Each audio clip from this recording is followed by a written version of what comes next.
ऋग्वेदના એક મંત્રમાં કહે છે, સત્યમ શિવમ સુંદરમ, यह पथ सनातन है, समस्त देवता और मनुष्य इसी मार्ग से पैदा हुए हैं तथा प्रगति की है।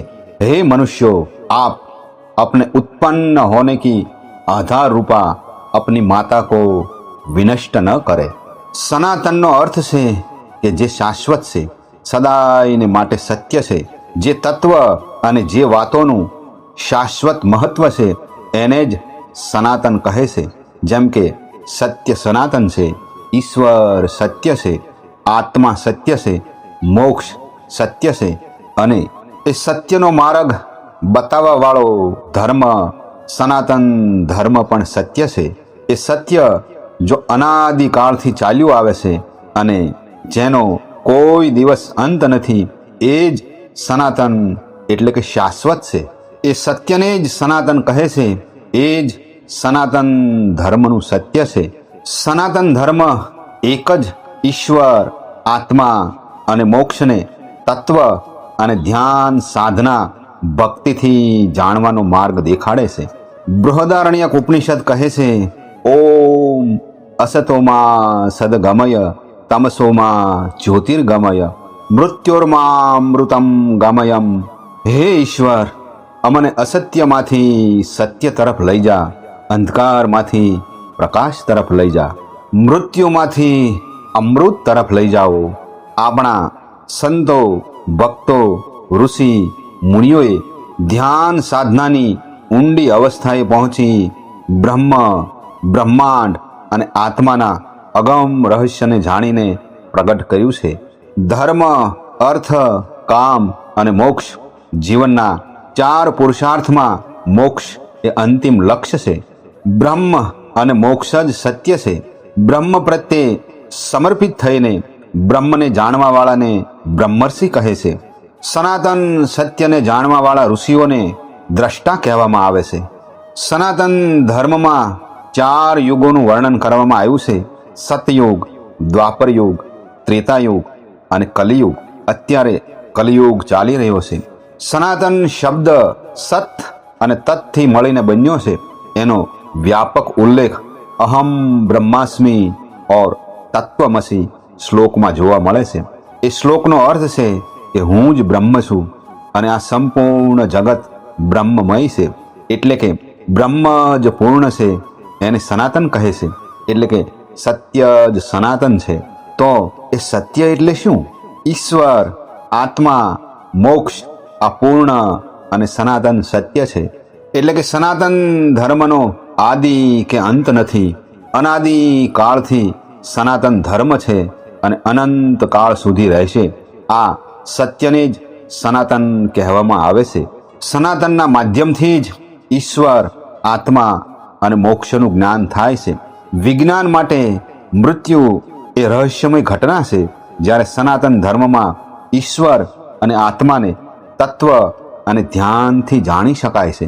સનાતન ધર્મમાં પૂજા, જપ, તપ, દાન, સત્ય, અહિંસા, દયા, ક્ષમા, યમ, નિયમ, ભક્તિ, યોગ અને સાધના છે। ઋષિ, મુનિ, સંતો, ભક્તો અને સામાન્યમાં સામાન્ય માનવોએ પણ એ માર્ગે ચાલીને પરમાત્માની પ્રાપ્તિ કરી છે। સનાતન ધર્મમાં શિવ, શક્તિ, બ્રહ્મા, વિષ્ણુની ભક્તિ, ઉપાસના, આરાધના પ્રથમ માનવામાં આવી છે। ભગવદ્ ગીતાની અનુસાર સત્ય સનાતન કેવળ આત્મા છે, જે યજ્ઞ દ્વારા પ્રાપ્ત કરી શકાય છે। જેમ કે યજ્ઞ સ્વરૂપ મહાપુરુષના શરણે જઈ એના સ્વરૂપનું ધ્યાન ધરવું, ઇન્દ્રિયોનો સંયમ, ઓમનો જપ, પ્રાણાયામ, આ યજ્ઞથી અજર, અમર, શાશ્વત તત્વ પરમાત્માનું જ્ઞાન અને એ જ્ઞાનામૃતનું પાન કરવાવાળા યોગી સનાતન બ્રહ્મમાં સ્થિત થઈ જાય છે।